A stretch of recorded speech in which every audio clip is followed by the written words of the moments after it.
In April 2017, thousands of South Africans took to the streets, protesting against government corruption, state capture, the downgrade of South Africa's investment status to junk, and a murky Eskom nuclear deal that's since been declared illegal. Let's divest from a story that doesn't make sense. Politicians and tycoons have been messing with our future. The March 2017 reshuffling of ministers in the Treasury, Public Works and Energy ministries was intended to smooth the way for secretive energy deals, including the massive nuclear plan we clearly can't afford. It's all about kickbacks, said those fearing a repeat, on a much bigger scale, of the corruption-mired arms deal of the early 2000s.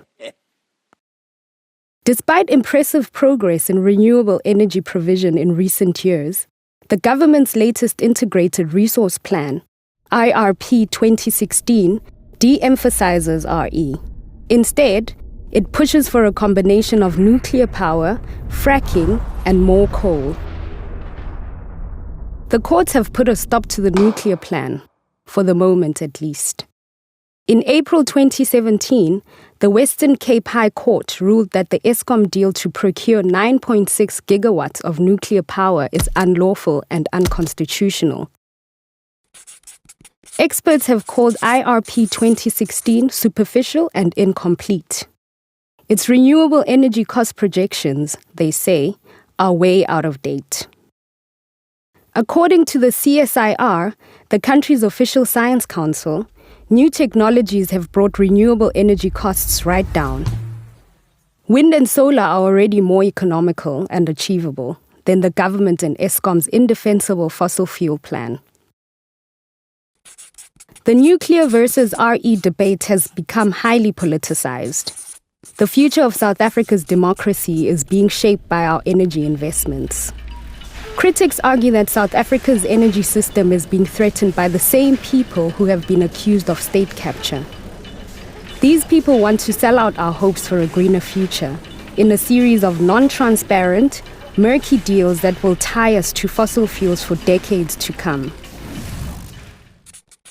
Unless we put a stop to it, now.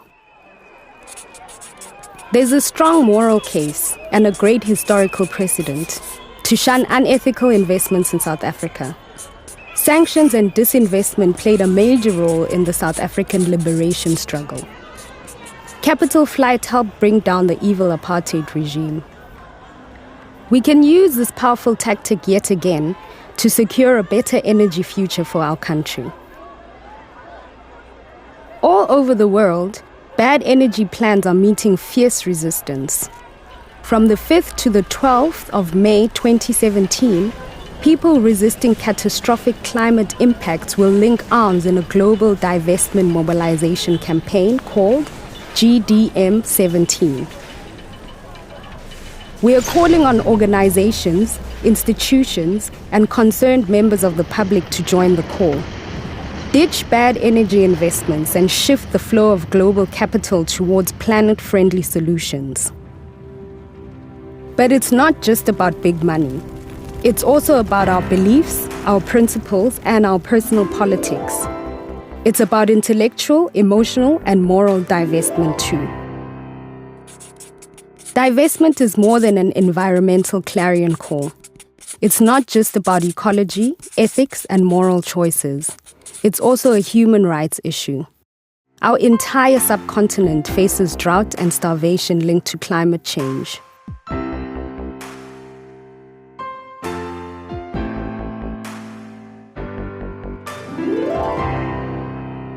By calling for divestment, we can help loosen the grip of corruption and patronage on our political system and create space for real action on climate change.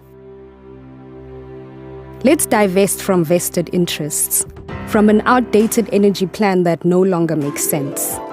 Let's commit ourselves to the new narrative of renewable energy and green power. Let's invest in a story that makes perfect sense.